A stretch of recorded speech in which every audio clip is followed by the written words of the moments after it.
Hello, you're on the Reddit Reveals channel. You're not a man, she said. Then she slammed the door so hard it knocked down the coat rack. The one she bought.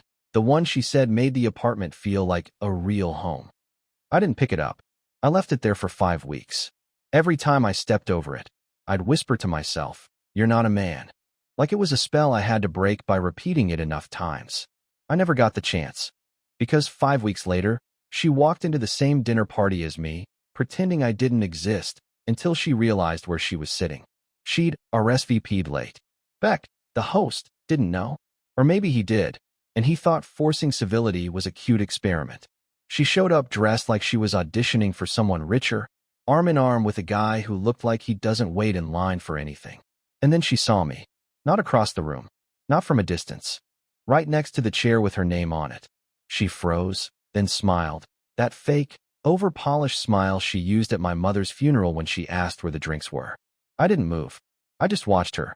Watched how her eyes flicked to Beck, then to her date, then to the name card on the table. She sat anyway. Not a single word. Not even a nod. Just crossed her legs, smoothed out her dress, and acted like the last 5 years hadn't ended with her telling me I had no spine and storming out with my birthday cake still on the counter. She didn't introduce the guy, but I didn't need a name to see what he was. I knew her types. All height and charm, no soul. He kept looking around the room like he was hoping someone more important would show up. Halfway through the first course, he asked me if I was in finance. I said worse. He laughed. She didn't. I could feel her pulse quicken even from a foot away. She gripped her wine glass like it might float away. And for the first time in over a month, I realized something. She wasn't happy. Not smug. Not free. Just rehearsed. But it wasn't until dessert that the curtain really fell. Beck's wife asked how we all knew each other. Her date opened his mouth to answer and said the wrong thing. She and I met at the gym, he said, all proud. 2 months ago. Except she left me 6 weeks ago. And the math didn't lie. She turned pale. I didn't say a word. Just tilted my head, like I was trying to remember if she ever even owned gym shoes. That was the moment I stopped being the guy she left and started becoming the man she never got to know. For a full 5 seconds, no one spoke. The silence at that dinner table wasn't awkward. It was surgical. Beck's wife blinked. Her spoon paused midair, like her brain was still buffering. The guy, tall, tanned, confident, kept smiling, oblivious to the grenade he just dropped in front of 10 people. And her? Her fingers twitched around the stem of her wine glass. A small spasm, barely noticeable, but I saw it. I saw everything. I didn't plan anything. I didn't expect revenge, drama, or some cheap movie scene where the room gasps and I storm out victorious. I came for food. But now, I was starving for something else. I leaned forward slightly, slow and careful, like I was sliding a knife across velvet. 2 months ago, I said casually, "That's interesting." Her eyes snapped to mine. She knew I was loading the chamber. He smiled. "Yeah, crazy story actually." She spilled a protein shake on my shoes. Thought she'd die of embarrassment. Then we started talking. I tilted my head. "You go to Torque Gym?" "Nah, Movement Plus over on Baxter." "Huh." I nodded slowly. "That's even more interesting." Because the day she left me, she was still on a family plan with my sister, Torque only. Her hand shot out and touched his arm. Too fast. Too desperate. "Babe, it wasn't 2 months ago," she said, voice tight. "It was like 6 weeks. He's just exaggerating." I smiled. Didn't say a word. Just let that burn settle across the table like a gas leak waiting for a spark. Beck cleared his throat, trying to break the tension. Someone asked about the wine. Another person laughed too loudly at nothing. But she didn't speak for the rest of the entree. Then, out of nowhere, the guy turned to me, wide grin still plastered on, and asked, "So how do you two know each other?" The question landed like a slap in the dark. She went rigid. Her shoulders pulled back, jaw clenched just slightly. She didn't want me to answer. I could feel it. The entire table leaned in.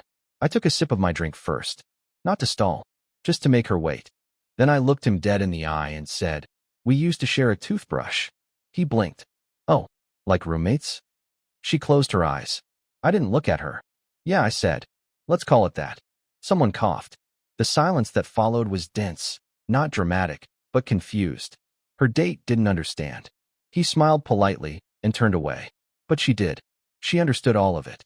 And I wasn't done. Because when she excused herself to the bathroom a few minutes later, she passed behind me. And for the first time since that night she left, she whispered something only I could hear. "Why are you doing this?" I didn't turn around. I didn't even blink. I just said calmly, "I'm not. You are." She walked away fast after that. Her heels clacked too loudly against the hardwood. And in her absence, her new man kept laughing at jokes no one else was telling, checking his phone like it held an escape route. Everyone pretended not to notice, but the air had changed. And when she came back, something in her eyes was missing, that polished cruelty she always wore like jewelry. Now she just looked small. I thought that would be the end of it. But I was wrong. Because after dessert, just as I was putting on my coat, she followed me outside into the night air, teeth chattering from nerves, not the cold. And what she said next, I'll never forget it. The door hadn't even closed behind me when I heard it. Hurried footsteps against gravel, the kind of steps someone takes when they're trying to catch up without seeming like they are. I didn't turn around. Not immediately.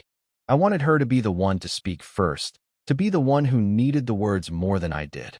The wind was biting, but I didn't feel cold. I felt sharp, alive. She stopped 2 feet behind me. I could hear her breathing.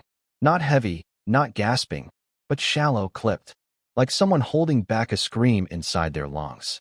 "I didn't know you'd be here," she said quietly. I finally turned. She looked nothing like the woman who used to leave handwritten notes in my lunchbox or sing off-key in the shower. No, this version of her was all controlled elegance cracking at the edges. Her lipstick had smudged slightly. Her eyes were glassy. "You knew Beck was my friend," I replied. "He was in our wedding party. I didn't plan it, okay? I wasn't trying to," she paused. "I didn't think it would matter." That made me laugh. Not because it was funny, but because it was stupid. "Then why are you out here?" She didn't answer. I leaned back against Beck's car. "You didn't come out here to explain. You came out here to make sure I wouldn't." "Wouldn't what?" "Wouldn't finish what I started at the table." Her face tightened, and for a second, I thought she might cry. But she didn't. Instead, she looked around like someone expecting a camera crew to jump out of the bushes. "You embarrassed me in front of him." "No," I said. "He embarrassed you. I just watched." Silence again. Then she dropped it. The thing she'd been holding, coiled in her chest like a secret that had festered too long. "He doesn't know," she said. "About us?" "Not really. He thinks I was divorced years ago." I raised an eyebrow. "You told him I was ancient history?" "I told him you were my mistake." Ouch. I let that one sit there, heavy and raw. I could have said something cutting. I could have thrown her affair in her face, or mentioned the hotel receipt I found in her coat pocket weeks before she left. But I didn't. Because suddenly, I realized something terrifying. She needed me to hurt her. Not out of guilt, but because if I did, she could tell herself the lie that she'd left a bad man. And I refused to give her that gift. Instead, I asked, "Is that what you tell yourself too? That I was your mistake?" She didn't answer right away. She looked away, lips parted like a reply was forming but couldn't find its shape. And then, softly, almost like it slipped past her control, she said, "No, just that. No." Her voice cracked, and that one word shattered the distance between us more than any apology ever could. She was unraveling, and I was watching it happen with an uncomfortable mix of vindication and sadness. "I didn't leave you because you weren't a man," she added. "I left because I thought you'd never fight back." That one hit differently, because she was right. I didn't fight for her. Not then. Not even when I knew something was wrong. I just let it happen, like I always do, waiting for someone else to decide what I deserve. "You always waited for me to tell you what I wanted," she whispered, and I got tired of talking. And there it was, the truth I was never brave enough to ask for. But just as I was about to respond, a voice called out from the porch. Her date. Looking around. "Alma, you coming?" Alma. Her real name. The one she stopped using years ago when she said it sounded too old-fashioned. She turned to go, then paused, and said something that chilled me more than the night air ever could. "You're different now. It's weird. I don't know if I like it." She walked away without looking back. And I stood there, wondering if I'd just watched someone mourn a version of me they never actually wanted, until they realized he might become something they could no longer control. But that wasn't the end. Because 3 days later, she texted me. And what she said was the first true warning sign I missed. It came in the middle of the night. A buzz. Then another. Then silence. I was awake, not because of the phone, I hadn't really been sleeping much anyway. I just lay in bed most nights staring at the ceiling, wondering if healing was supposed to feel this unfinished. The screen lit up again. I didn't check it immediately, but when I did, and I saw her name, I swear my stomach folded in on itself. Alma, 2:14 a.m. I didn't mean what I said. 6 words. That's all. No context. No punctuation beyond the period. Just a single, dangling apology, or maybe bait. I didn't respond. I turned the phone face down, closed my eyes, and tried to tell myself it didn't matter. That it didn't mean anything. But the next morning, I read it again. Then copied it into a notes file like some deranged historian cataloging a minor war. Later that day, she sent another. Alma, 10:03 a.m. I think you hate me now. I don't blame you. I don't know what I'm doing. That one got to me, because it didn't sound rehearsed. It sounded like her, the version I knew before things went sour. The one who used to lie on the couch upside down, feet over the backrest, rambling about hypothetical futures we never got to live. And for a moment, I felt this tug, not of love, but of unfinished business. I didn't reply, but I didn't block her either. That was my first real mistake. Because silence isn't strength when it leaves the door open. That evening, I went to Beck's place again. He wanted help setting up lights in the backyard for some ridiculous murder mystery night his wife was planning. I said yes, not because I cared about fake corpses in a garden, but because I needed to be around someone who didn't know I was unraveling from a few digital sentences. We drank. We laughed. We climbed ladders and argued over wattage. It almost felt normal, until Beck said, "By the way, I heard Alma and Devin broke up." I blinked. "Who's Devin?" He gave me a look. "Seriously? Her gym guy? The tall one from dinner?" I hadn't even learned his name. It hadn't mattered.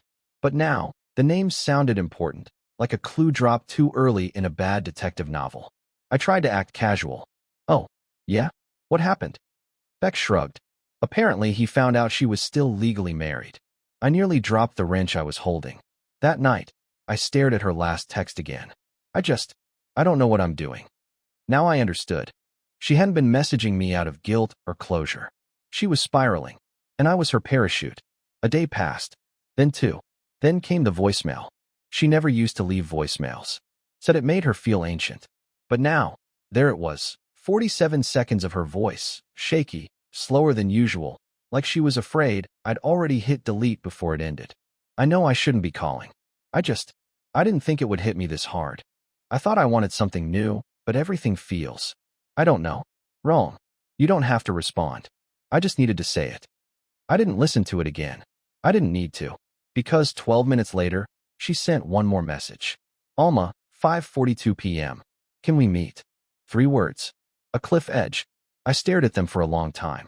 And despite every ounce of logic, every moment of silence I'd earned, every insult she'd thrown at my quiet nature, at my failure to take up space, I found my thumb hovering over the screen. And I typed. Where? I thought I was in control again. I wasn't. Because the place she picked wasn't neutral. It wasn't casual. It was the cafe where we first met, where she once said, "I like you because you don't try to impress me." And I was about to walk straight into a storm I didn't see coming. I sat by the window. Same corner table. Same view of the broken traffic light across the street that blinked green twice before switching to red. Nothing had changed, not even the chipped tile under my chair. Except for the fact that I wasn't the same man who sat here years ago, nervously spinning a sugar packet while she explained why she never drank coffee past noon. Now I was watching the door like it owed me something. She was 21 minutes late. I told myself I'd leave at 30. That it wasn't a big deal. That maybe she'd gotten stuck in traffic or thought better of the whole thing. But when the door opened at 2:37 and Alma walked in, I felt it. That sharp snap of air in my lungs, like I'd inhaled a memory I never asked for. She was wearing the same coat she used to wear when we were happy, navy blue, missing a button near the wrist. Her hair was different now, darker, straighter, more controlled. Her walk was slower too. Not the confident stride of the woman who once accused me of shrinking into every room, but the careful pacing of someone walking into a house fire with a water bottle. She smiled when she saw me. Not a real one. The kind people use when they're pretending they're not about to break apart. "Hey," she said, sliding into the chair across from me. "Hey." That was it for the first minute. Just silence. She glanced around the cafe, like she was trying to time travel. They changed the light bulbs, she muttered. Used to be warmer. I didn't care about the bulbs. I wanted her to talk. But instead, she reached into her purse and pulled out a folded piece of paper. That threw me. I thought she'd come to cry, to apologize, to confess something she couldn't in a text. I didn't expect documents. I brought the divorce papers, she said, setting them on the table like a bribe. Already signed them. My throat dried. That's why you wanted to meet? She looked away. It felt wrong sending them in the mail. I owed you more than that. The words didn't match her tone. She wasn't here to make peace. She was here to control the ending. Even now, she wanted to script my reaction. I picked up the papers, glanced over them, then slid them back across the table. You could have just emailed. Something flickered in her expression. Guilt? Disappointment? Hard to say. I also wanted to see you, she admitted. I needed to know if, she trailed off. If what? If I ruined something that was actually real. There it was. The confession wrapped in self-preservation. She wasn't asking about us. She was asking about her reflection in my eyes, whether she could still see a good person there. You want me to say it wasn't your fault? I asked. No, she said quickly. Then softer. Maybe. I shook my head. I don't think you even know what you want, Alma. You just don't want to feel like the villain. That hit her. I saw it. She sat back, crossed her arms tightly across her chest. Do you think I am? I didn't answer. I didn't need to. Because then, without warning, she reached across the table and touched my hand. It was just a brush of fingers, but it sent electricity through my nerves in the worst way. Not because I missed her, but because, for a second, I remembered how I used to respond to that touch. Like a dog trained to sit. I miss talking to you, she said. Even when you didn't say much. I pulled my hand back. I'm not the same person, I said. I can see that, she replied. You feel heavier now. Like there's something simmering in you. That was the moment I should have stood up. Walked away. Left her there with her lukewarm tea and crumpled papers and all her unfinished versions of me. But I didn't. Because when she looked at me again, really looked, she said something so unexpected it left me stunned. There's something I never told you. About the night I left. She paused, and I swear, the air in the room shifted. You think you know why I left? She said slowly. But there was one more reason. And if I tell you, you'll hate me for real. She was right. I wasn't ready. Because whatever came next, it was going to unravel everything I thought I understood about our ending. She said it like it had been waiting at the back of her throat for months, maybe years, like it had scratched its way forward, clawing behind her teeth, begging to be released. I didn't speak. I didn't nod. I didn't encourage her. I just waited, hands flat on the cafe table, watching her as if she might dissolve into vapor the second I blinked. She glanced down, then out the window, then back at me. Her eyes weren't just nervous, they were calculating. Like she wasn't sure if this truth would destroy me, or if she wanted it to. Do you remember that week? Right before I left? She asked, her voice hushed like someone might be recording. The Tuesday night, when I told you I had that emergency work call and I left for a couple hours. I remembered. Too well. I was reheating pasta and waiting for her to come back so we could watch that dumb survival show she liked. She said the call ran long. She came home tired, distracted. Didn't kiss me goodnight. I brushed it off as stress. Stupid. I wasn't at work, she said. I went to see someone. I already knew that part. Or at least, I suspected it. But she wasn't done. It wasn't an affair, she added quickly, like she needed to defend her honor before dropping the blade.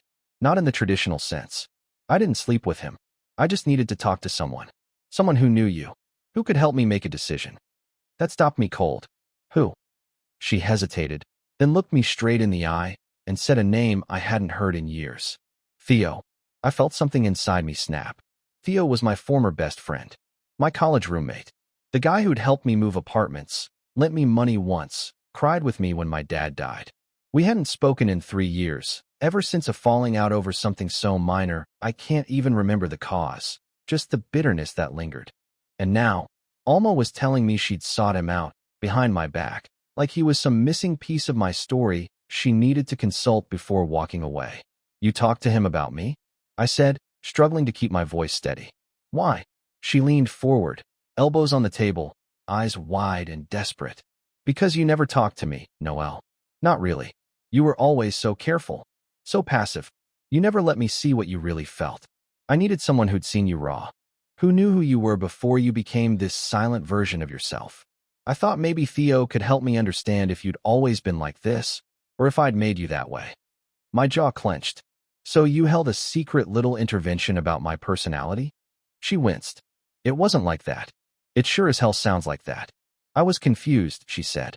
He was the only person I could think of who knew the you that I didn't. I couldn't breathe for a moment. My brain was racing, crashing into 100 questions at once. But one thought kept rising to the surface like an oil slick. She didn't come to me when she had doubts. She went to him. I didn't sleep with him, she repeated, like that was supposed to make it better. We met once. He told me you used to be more alive, more opinionated. You used to argue. You used to take risks. And then he said, if he's not like that with you, maybe it's because he's afraid of you. That shut everything down in my chest. Afraid of her? I wasn't afraid of Alma. I was afraid of failing her. There's a difference. I never meant for it to go that far, she whispered. But after that talk, it just felt like everything snapped into place. I realized I was exhausted. And then a few days later, I told you what I told you, and I walked out. And you didn't think I deserved to know? I asked, my voice lower now, shaking not with rage, but with something worse, the kind of grief that comes from realizing you were never part of the conversation about your own fate. I thought telling you would make it worse, she said, that it would feel like betrayal. It was betrayal. The words came out colder than I intended. Not loud, not angry, just flat, like the ground cracking under frost. She didn't argue.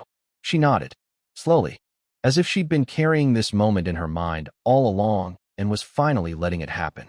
I'm sorry, she said. I know it doesn't fix anything, but I needed you to know. I didn't respond, because I finally understood something I hadn't before, something awful and liberating at the same time.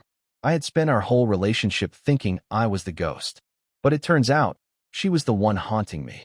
The server came by to clear our table, but I barely noticed. I was still looking at her, not as the woman I once loved, but as a stranger who somehow knew how to dismantle me without raising her voice. She stood up to leave first, brushing crumbs from her coat sleeve like that somehow absolved her of the damage. I won't text again, she said softly. This is the last time. You deserve peace. She walked out into the street without turning back, and I thought that was the end. But that night, just after midnight, I got a message from Theo. A message that didn't start with, hey, or sorry, or even a warning. It started with, I think we need to talk. Theo's message sat at the top of my screen like a dare. I think we need to talk. No emoji, no punctuation, just 7 words heavy enough to bend gravity. I stared at it for 10 minutes, then locked my phone, then unlocked it, then read it again. I hadn't spoken to him in over 3 years, not since the falling out that split our lives like a clean fracture. I never truly processed the loss. I just let the silence grow over it like moss on a gravestone. And now, after Alma's confession, after learning she'd gone to him in secret to measure my worth like some antique vase, he was reaching out? I responded with 2 words. When? He replied instantly. Now. I didn't even change out of my clothes. Just grabbed my keys, walked out, and drove through empty streets that felt like memories frozen in place. I didn't realize I was clenching the steering wheel until my knuckles went pale. Part of me wanted to turn around, the smarter part, but I couldn't. I needed to know what else I hadn't seen coming. Theo met me outside his apartment, hands in his hoodie pockets, face unreadable. He looked older than I remembered, not in years, but in weight. The kind of weight that sits in your soul and reshapes your posture. We didn't shake hands, didn't hug, just nodded, and he gestured for me to follow him upstairs. Inside, it was quiet. No music, no TV, no signs of life outside of a single lamp in the corner and a half-eaten sandwich on the counter. He poured us both whiskey without asking, like we were still in college, like our history could be restarted with a drink. Then he said it. I didn't tell you everything. I didn't move, didn't speak, just waited. Let him feel the silence I'd been buried in since Alma left. He took a long sip. The day she came to see me, I didn't recognize her at first.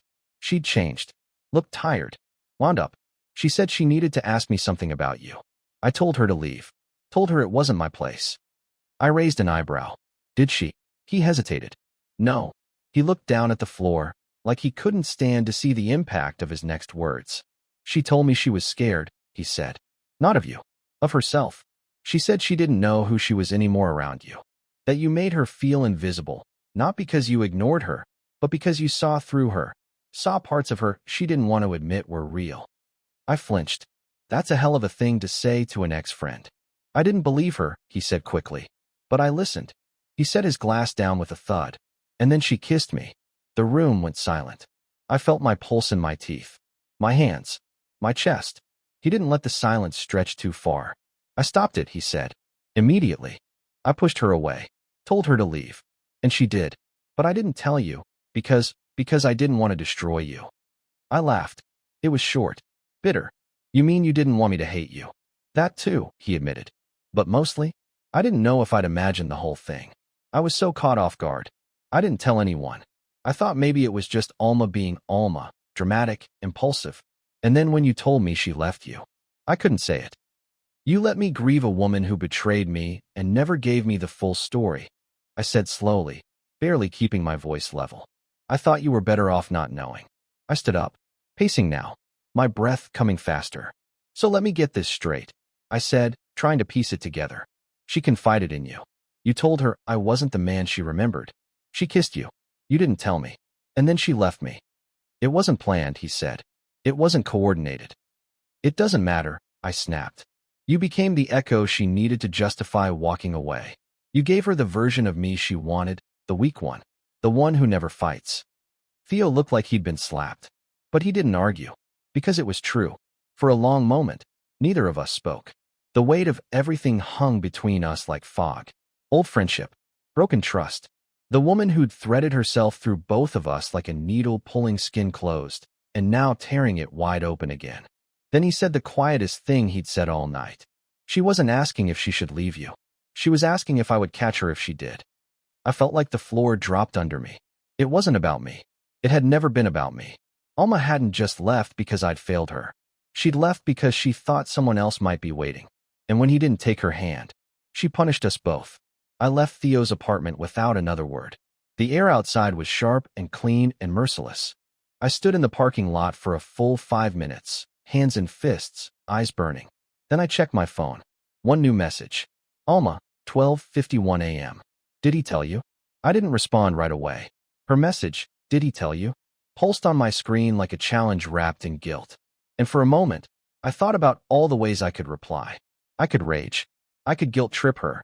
I could tell her she'd lost not one man that night, but two, and that neither of us was waiting on the other side of her damage.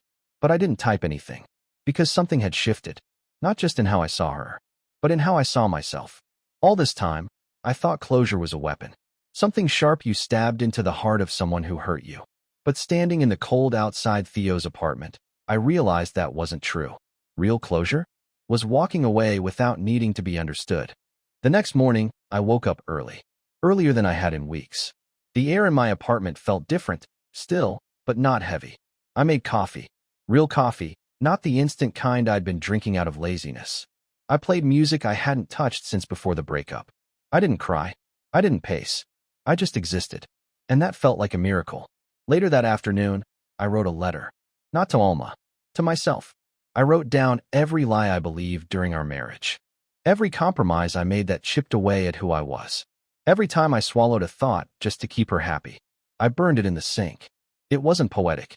It was practical. Like disinfecting a wound. That night, I did respond. But not to her message. I opened a blank message thread and typed something else. Something small, but monumental. To Theo. You made a mistake. So did I? I'm not carrying it anymore. I wish you peace. I didn't forgive him. Not fully. But I released him. That was enough. And Alma? She messaged me again a few days later. A long paragraph. Full of things I used to crave. Validation, nostalgia, regret. She said she missed the version of me who made her feel safe, even when she pretended she wanted chaos. She said she hoped I'd find someone who actually saw me. Someone who didn't need to test me to believe I mattered. I didn't reply. I didn't block her either. I just let the message exist in my inbox like a museum artifact. A relic from a life I no longer lived. Months passed. Seasons changed. And then one day, I met someone. Unexpectedly. In the nonfiction section of a bookstore, of all places. Her name was Celine. She asked me why I was scowling at a copy of Emotional Intelligence, and I told her it was because I'd already lived the sequel. She laughed. I did too. It wasn't a spark. It was quieter than that, but real. Now, we're taking things slow. No grand declarations. No intense need to prove anything. She asks how I feel, and I actually answer. I speak. I take up space. And not once has she made me feel like I had to shrink to be loved. One night, weeks into knowing her, she said something that made me freeze. Not because it hurt, but because it healed something I didn't know was still bruised. You know, she said, curled up beside me. You have a way of making people feel safe, without disappearing yourself. That's rare. I didn't cry, but I smiled so hard it hurt. Because for the first time in years, I didn't feel like I had something to prove. I didn't feel like I had to win anything. I was already whole. And that was the real ending. Not revenge. Not silence. Just peace.